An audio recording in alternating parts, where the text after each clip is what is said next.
ఖైరతాబాద్లోని బస్తీ దవాఖానాను కేటీఆర్ సందర్శించారు. డాక్టర్ సిబ్బందితో మాట్లాడి వివరాలు అడిగి తెలుసుకున్నారు. 4 నెలల నుంచి బస్తీ దవాఖానాల్లో సిబ్బందికి జీతాలు రావడం లేదని, ఆసుపత్రిలో సరైన సౌకర్యాలు లేక పేద ప్రజలు తీవ్ర ఇబ్బందులు పడుతున్నారని కేటీఆర్ ఆరోపించారు.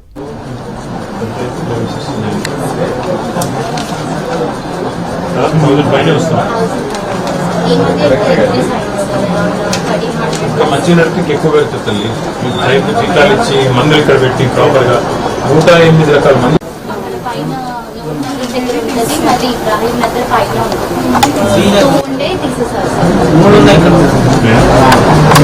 జనవరిలో 1000, ఫిబ్రవరిలో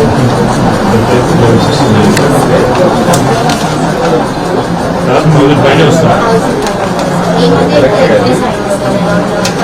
ఇంకా మంచి నడిపికి ఎక్కువ పెడుతుంది తల్లి.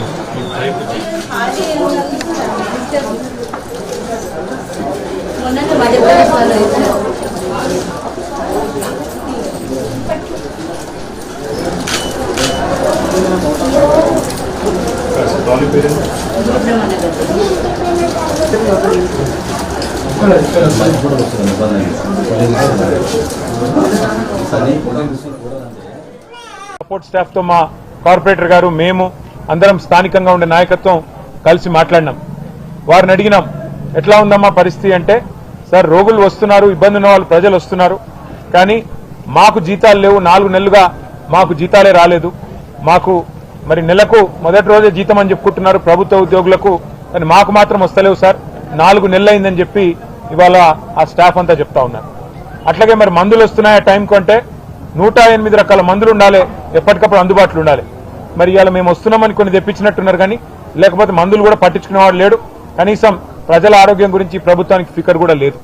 అట్లాగే రక్త పరీక్షలు, ఈసీజీ, అల్ట్రాసౌండ్, క్యాన్సర్ స్క్రీనింగ్ లాంటి సదుపాయాలు ఏవైతే టీ డయాగ్నోస్టిక్స్ ద్వారా ప్రారంభించి 24 గంటల్లోనే మీకు SMS ద్వారా మీ ఫోన్లోకి రిపోర్టు పంపే సౌలత్ ఏదైతే కేసీఆర్ గారి ప్రభుత్వం తెచ్చిందో దాన్ని కూడా మూలబాడేసినారు.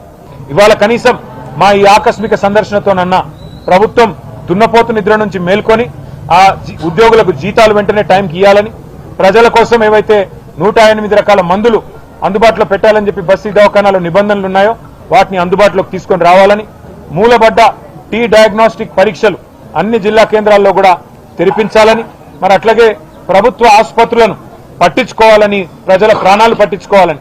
ఇవాళ మేము ఇక్కడికి వస్తున్నామంటే ఈ బస్తీలో కూడా ఇవాళ మొదటిసారిగా బ్లీచింగ్ పౌడర్ చల్లినారు. వస్తున్నామని చెప్పి హడావుడిగా ఆఖరి నిమిషంలో ఏదో దీన్ని సాఫ్ సఫాయి చేసే ప్రయత్నం చేసినారు. ఇలా హైదరాబాద్ మొత్తంగా ఒక మున్సిపల్ మంత్రి లేక, పర్యవేక్షణ లేక, అసలు పట్టించుకునే నాదుడు లేక ఇవాళ హైదరాబాద్ కూడా అనాథ అయిపోయిన మాట కూడా నేను గుర్తు చేస్తా ఉన్నా.